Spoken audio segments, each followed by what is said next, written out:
eu sou Flávia Massa, sou fisioterapeuta, e nós vamos agora conversar um pouquinho sobre os impactos da LGPD eh, no nosso cotidiano enquanto profissional, né? A LGPD é a Lei 13.709 e ela está em vigor desde 2020, né? E aí, por que será que isso impacta na gente? Então, eu vou fazer algumas perguntas para a gente ter uma noção do que muda no nosso cotidiano.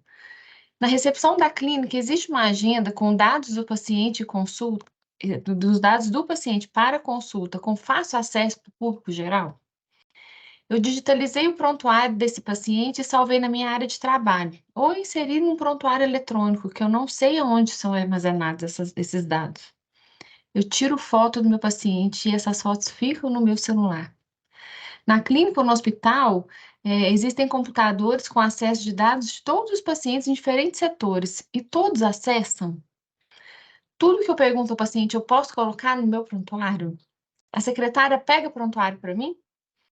E aí a gente precisa amadurecer algumas coisas, porque enquanto profissional de saúde, a gente já, no nosso cotidiano, a gente tem muito respeito pelos dados desse paciente e pela história contada por ele para nós, né? Nós temos um compromisso com o sigilo profissional, mas a lei veio para nos alertar de algo um pouco a mais, né? Ela traz mais especificidades em relação a isso.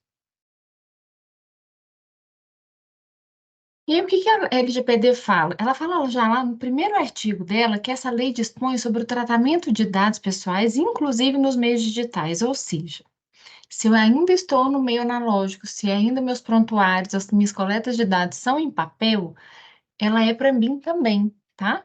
E ela é para pessoa natural ou para pessoa jurídica de direito público ou privado, com o objetivo de proteger os direitos fundamentais de liberdade e de privacidade e o livre desenvolvimento da personalidade da pessoa natural.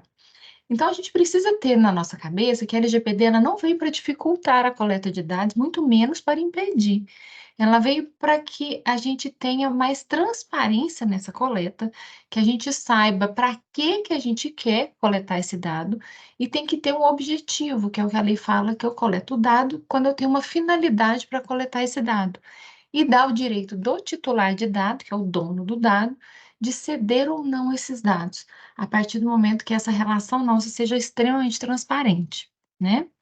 E ela tem uma linha do tempo.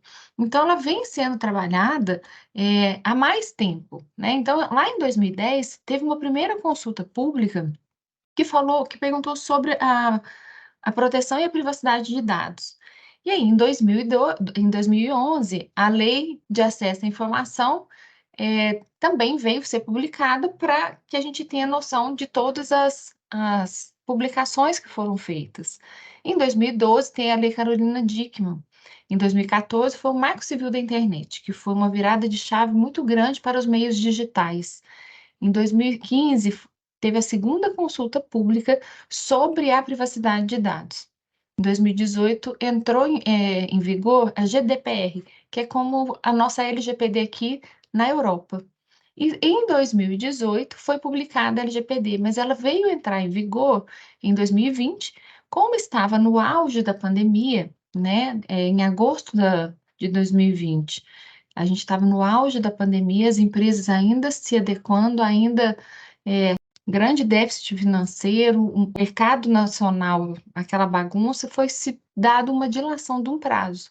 Então, ela entrou em vigor em 2020, mas as sanções dela, as punições só foram acontecer a partir de 2021.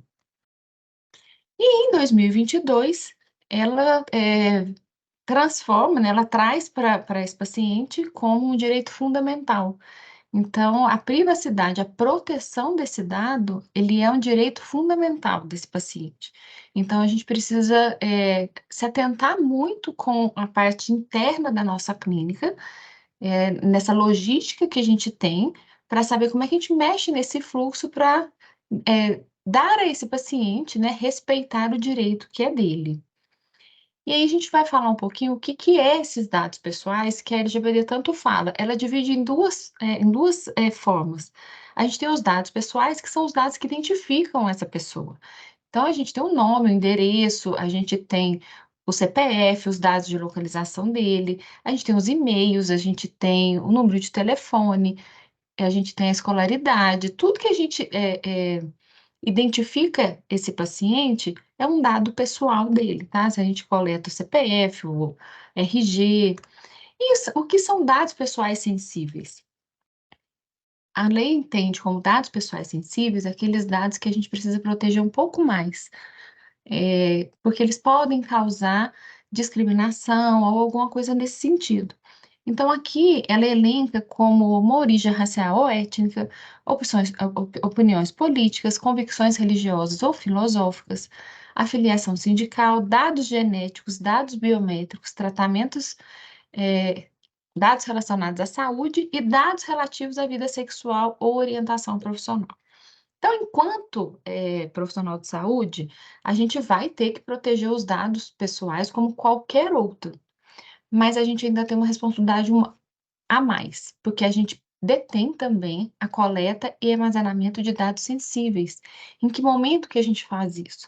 A gente faz isso quando a gente vai fazer uma anamnese, quando a gente vai fazer uma avaliação, porque dependendo da situação, eu preciso saber a origem racial ou étnica desse paciente. E eu vou poder coletar isso, se isso tiver finalidade com o que eu vou fazer. Vou dar um exemplo. Se esse paciente chegou para mim com uma entorse de tornozelo, esse dado específico não faz diferença para mim. Mas se ele for fazer uma depilação a laser, esse dado é importante para mim, porque isso faz com que eu module toda a minha parte do laser, isso mexe na potência do aparelho. Então, se eu tenho finalidade para coletar esse dado, tá ok.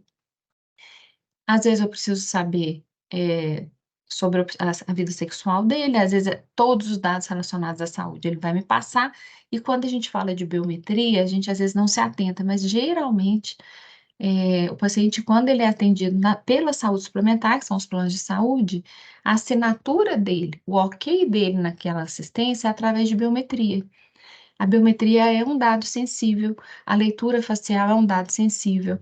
E aí aqui eu chamo a atenção de todo mundo, porque aqui nós vamos focar na LGPD. A gente está pensando no paciente, mas ela não é só para o nosso paciente, ela é para o nosso funcionário, para os nossos colaboradores e para nós. Então, se na minha clínica eu tenho uma fechadura digital, se ela é uma leitura facial, isso tudo é um dado sensível, a gente precisa saber aonde que isso está sendo armazenado. A gente acha que pode ser bobagem, mas hoje a gente consegue ter acesso ao banco, através do celular, pela digital, pela leitura facial, né? E aonde isso está armazenado? Quem está tendo acesso aonde você está coletando? Então, a gente precisa saber para que que a gente tem esse dado, a gente tem que ter essa resposta para o paciente e a gente precisa saber aonde que ele está sendo armazenado. Tratamento de dado é esse ciclo de vida que a lei fala que a gente precisa se atentar. E isso é o tratamento de dado. É esse ciclo de vida da hora que eu coleto ou recebo esse dado até a hora que eu vou descartar esse dado. Então, eu coleto, eu processo esse dado, aonde que eu armazeno, qual que é a forma que eu armazeno, para que, se eu transfiro isso para alguém, quem tem acesso, se isso é no digital, se isso é no físico, é, se ele tem uma tabela de temporalidade para a gente fazer o descarte, para fazer o descarte também tem regras para descarte. É, então, assim, essa fase desse dado na minha mão, ele precisa ser descrito, ele precisa ser claro, e eu sou responsável por esse dado durante toda essa fase de tratamento de dado, tá? E qual que é o real impacto da LGBT para os fisioterapeutas? Eu acredito que a gente precisa amadurecer os processos internos da clínica. Então, o que que a gente faz? Entre nós, profissionais de saúde, a gente já tem um compromisso com o sigilo profissional. Então, a gente precisa só se atentar com essa logística interna para que a gente ainda garanta ainda mais a proteção desse dado. Mas alguém, às vezes nessa equipe, eu tenho equipes de suporte que não são da área da saúde. Vou dar um exemplo para vocês da secretária. Então, às vezes, ela já está habituada. Quando eu chego na clínica, ela já separou os prontuários, ou quando eu vou embora, ela já está guardando. Ela que recebe o paciente, né? Então, o paciente assina essa guia na mão dela, ou faz o pagamento. Então, ela tem acesso a muito dado. O que que a gente tem que fazer para nos proteger? Os dados relacionados à saúde desse paciente, essa funcionária não pode ter acesso, porque ela não tem uma profissão regulamentada, né? Então, ela não tem o nosso compromisso com o sigilo profissional, diferente das outras profissões de saúde. A gente faz com ela um termo de confidencialidade, né? Porque caso ela venha ter acesso a algum dado, ela tem um compromisso da confidência. Mas ela precisa ter acesso aos dados pessoais, porque é ela que faz o agendamento. Se tiver que remarcar, entrar em contato, remanejar e cobrar esse paciente, é ela que vai fazer. Então, a gente precisa só ajustar esse fluxo para que a gente não atropele as coisas. E pensar dentro da nossa coleta de dados no prontuário, se tudo aquilo que o prontuário está me pedindo, que às vezes a gente faz um prontuário padrão, né? Ou ele é eletrônico, ou eu fiz ele no papel, se eu preciso realmente coletar. Eu preciso saber o nome do pai e da mãe, eu preciso saber a profissão, eu preciso saber o endereço, eu preciso saber a cor da pessoa, eu preciso saber toda a história pregressa.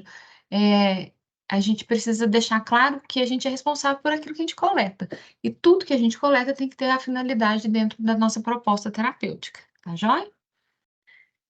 E agora, com a lei, veio a ANPD, que é a Autoridade Nacional de Proteção de Dados. É como se fosse o nosso, o CREFITO, né? Como se fosse o COFITA, conselho que fala da proteção de dados. Então, a ANPD tem soltado resoluções que tem clareado para todos nós a forma de adequação, as sanções. Então, a gente precisa ficar muito atento, porque, olha, no próprio site da ANPD é muito fácil a gente fazer uma denúncia porque a gente sentiu que o nosso direito foi violado. Então, o próprio paciente pode chegar aqui no site e fazer uma denúncia. Então, a gente não precisa vivenciar isso, né? E vale muito a pena entrar no site da NPD e ler as resoluções. Quais são essas sanções? A gente fica muito com medo, fala assim, mas nunca vão me achar, será que vai valer a pena eu mexer tanto na minha estrutura? A gente tem sanções desde advertência até multa, tá? Então, a gente pode ser advertido, a gente pode ser solicitado a publicitar esse vazamento de dado, a gente pode pedir para que a gente elimine esses dados, a gente pode ser impedido de coletar mais dados, e a gente pode ser multado, que varia de 2% do meu faturamento até 50 milhões. Nenhuma dessas sanções a gente sai ileso, né? Porque tomar uma advertência já não deixa, já deixa com que a minha empresa já não esteja com a negativa. A gente tem, se a gente publicitar que na minha clínica houve um problema de vazamento de dados, isso vai trazer um impacto, né, no mercado. Se ela pedir para eu eliminar dado, eu não consigo fazer nada sem dado, né? Se ela pedir para eu bloquear, se ela não autorizar que durante 6 meses eu não posso coletar dado, eu fecho minha clínica, porque se eu não coleto dado, eu não consigo traçar um plano terapêutico. Então, não é só a gente pensar na sanção do dinheiro, existem impactos não só financeiros, mas no meu cotidiano, que pode me afetar de maneira absurda, tá? E a proteção de dados, ela é um direito, né? A gente precisa entender que ela vai acontecer eh, dentro da clínica, ela vai acontecer no escritório de contabilidade, que você tem uma parceria com a operadora de plano de saúde, com todos os seus colaboradores, com a sua equipe, a gente precisa respeitar o dado desse paciente e também respeitar o dado das pessoas que colaboram conosco ali. Então, é uma roda denteada, a gente precisa, e ela é cíclica e a gente precisa é, deixar isso claro de que nós estamos adequando e que todo mundo tem que fazer a sua parte.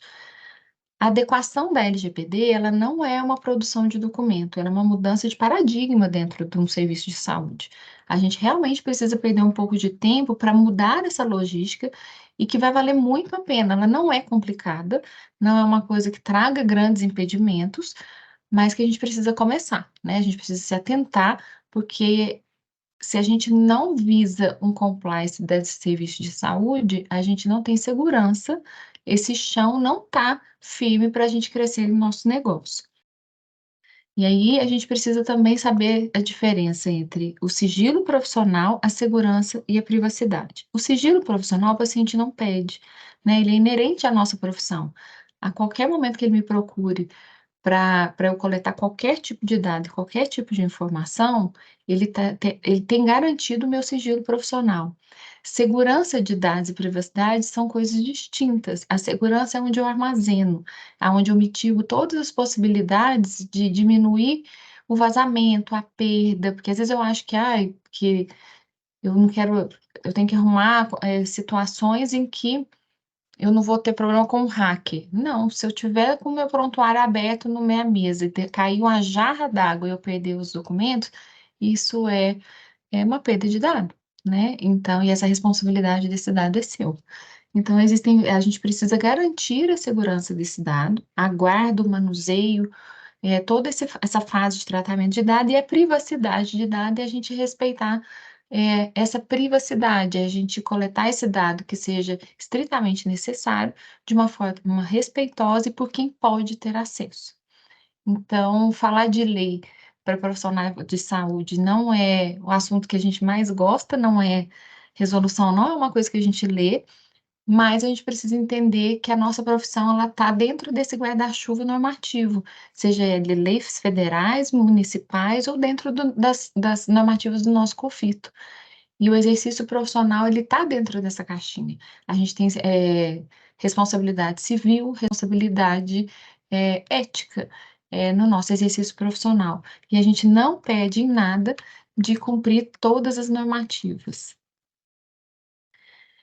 Eu queria agradecer, eu acho que é um ponto extremamente importante a gente ter tido a oportunidade de falar da Lei Geral de Proteção de Dados. A adequação ela é mais extensa, mas eu acho que eu já plantei a sementinha da curiosidade e da vontade de fazer certo.